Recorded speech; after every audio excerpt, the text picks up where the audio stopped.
Bob, we get a lot of questions about the quality of Wi-Fi on cruise ships. So is there a gold standard? Yeah, a lot of them claim to have the fastest Wi-Fi at sea. If you do a little bit of research, there's at least three or four cruise lines that say, "Yeah, we got the fastest Wi-Fi at sea." So the short answer is no. There's not a gold standard. That is today on Dream Travel Share Unpacked.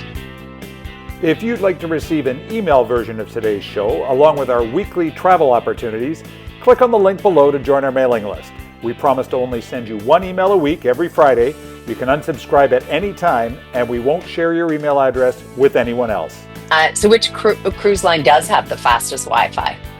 Yeah, again, I'm not gonna hazard a guess on that. So, I mean, first of all, let's talk about the limitations of this stuff, right? So Starlink has made a huge difference because not long ago, and when I say like 5 years ago, and certainly, not more than 10 years ago, before that technology existed, the Wi-Fi on cruise ships was dial-up, and it was like dial-up speed. If you remember back in the beginning of this Hmm. century, not a good time, right? And then so these cruise ships started upgrading their fleets and the technology.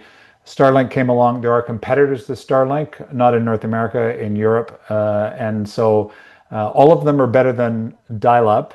None of them are as good as what you have at home, and that's what people want, the same sort of high-speed Wi-Fi that they have into their home, and that's just not possible on a moving vessel. Okay, so they're not truly as fast as it is at home.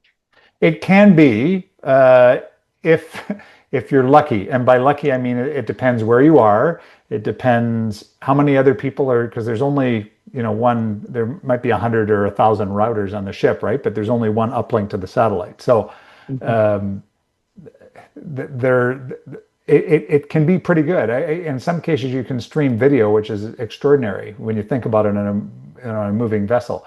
Uh, but if you, the example I use is that when from the time the shore excursions return at like in the middle of the afternoon and before dinner, if you're trying to upload your videos that day to your Facebook or your Instagram page, it's going to be slow.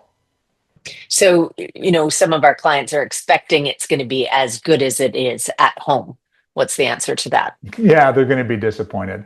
I would argue that it shouldn't matter. Okay, why shouldn't it matter? I think, well, the first thing is that, so again, when Sue and I, and just like you, when you go, we are working. So we are there. It's an awful fun part of the job, but we are there to work. And so, yeah, we are uploading things and we are trying to communicate with clients, for example, while we're on board cruise ships. Uh, and if you truly don't have any other choice, then that's what you got to do. But for the overwhelming majority of our clients, most of whom are retired or at least semi-retired, you should disconnect. You should be, when you're on vacation, you should be on vacation. I absolutely agree with that. What about people that want to keep their Facebook feed up to date? Yeah, I think you can do that. I mean, and again, I'm not speaking out of turn here when I tell you that when, we have a corporate Facebook page with our brand that you contribute to and I contribute to, and we document all of our travels on that Facebook page, which our clients like to follow. And I've been completely transparent about the fact that we upload those things when we get home. So we go away, we go away, we do the trip, we collect the short video clips, we collect the pictures, and then when we get home, we relive the trip. And the reason we do it that way, is pragmatic more than anything else. And the deal is that it has, again, this is all inside baseball, but it has the intended effect. When we are interfacing with people and we're telling them about our travels, people react, which is exactly what we want them to do, right? So we want to communicate with people. They're asking questions or they're making comments about our trip when we're reliving it on Facebook. That's really, really difficult to have that level of interaction with people when you are an 8 or 10 hour time zone change, because we're usually either in Europe or Asia, which is just different than Mhm. here, right, in terms of the time zone. So it's, when it's people want to interface with us and it's 3 in the morning where we are, so we're sound asleep. And it can be difficult for these reasons that I'm talking about, that Wi-Fi, the Wi-Fi is not as quick and reliable when you're on a moving vessel as it is when you're at home. So we wait till we get home. And I would suggest for people that that really like to, broadcast their travels, which is great. That, enjoy that. Wait till you get home. Yeah, that is good advice. Um, if somebody really wants to be connected, what is the best way to do that? Okay, so I think again, in the next first thing, you should check the vessel and figure out what sort of technology they have on board. Within the next couple of years, that won't matter. They're all going to have Starlink or the European equivalent of that. I forget the name of it now, but anyway, they'll all have high-speed internet technology. So that won't matter in the next couple of years. And most of those ships have it now, which is great. So that's the first thing. If you end up on an old ship that maybe is about to be retired or go out of service, you might be dealing with, dial-up type speed connections, although there's not many of those ships left. So be aware of the technology that's going to be on board your ship. Any new ship, you're fine. Any ship, if you're on a ship that's been launched in the last 7 or 8 years, you're fine. Second thing is you need to be a bit contrarian. So again, when I talk about that interval between getting back from your shore excursion in the late afternoon and before you go for dinner, everybody is on the internet then and uploading their stuff. So Yeah. again, when I'm trying to work, when I'm in Europe, for example, this is a real pain in the ass, but I do it at 10 at night, right? So, Yeah. we spend all day ashore. We spend it by the time we get back to the ship for dinner, it's like 6 or 7 in the morning in North America on the East Coast, say. And so right as, we'll have dinner, maybe take in the show on the ship or whatever the case may be. 10 o'clock at night, now you're looking at like early afternoon in North America, depending on what time zone we're talking about. That's when people want to communicate with us, and that's also when most everybody else is going to bed. So we've got lots more bandwidth on these ships. And being tethered at port, if it's really important, would you say that the Wi-Fi signal is probably going to be a bit better, or the Wi-Fi coverage? Yeah, yeah, I think that's a great suggestion. So, again, yeah, when you are in port, the mobile phone, you're not sharing your mobile phone signal with everybody else on your ship.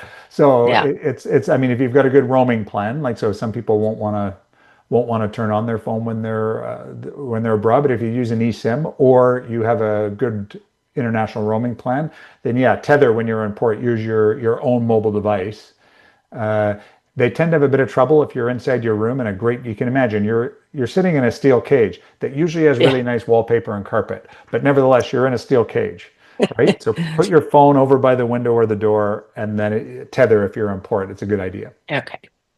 You should really be out at port enjoying the spectacular city that you are docked at. Yeah, and this is what underscores this whole conversation is that really Yeah, you're on vacation, take a vacation. You really don't need to be connected. Everybody feels this need to document every aspect of their life in real time. I think that's ridiculous, but you have to decide for yourself. exactly. If what about Wi-Fi charges?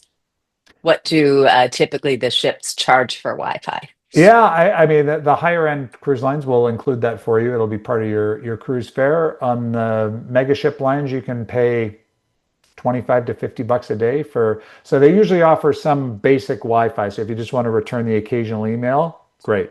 If you're wanting to upload or download video or photos, you're going to need an enhanced Wi-Fi package, and they're more than happy to charge you for that.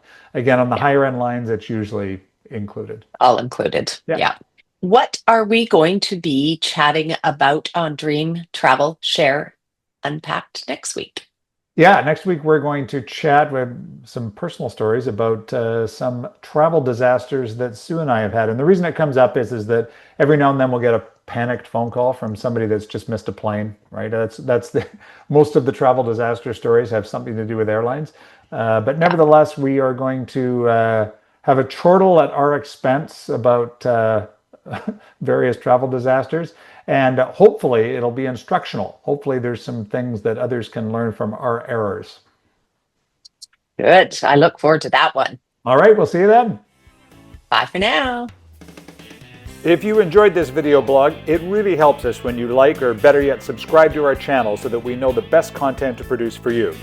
If you want to book a cruise or packaged land vacation, then we'd love to help you out.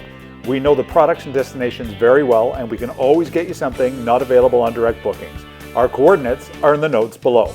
Also, if you haven't signed up for our newsletter yet, you get 1 email a week every Friday with some commentary and some different deals that we're seeing in the marketplace. We don't share your information with anyone else, and if you decide it's not for you, then we're sorry to see you go, but there's an unsubscribe button at the bottom of every email. See you next time.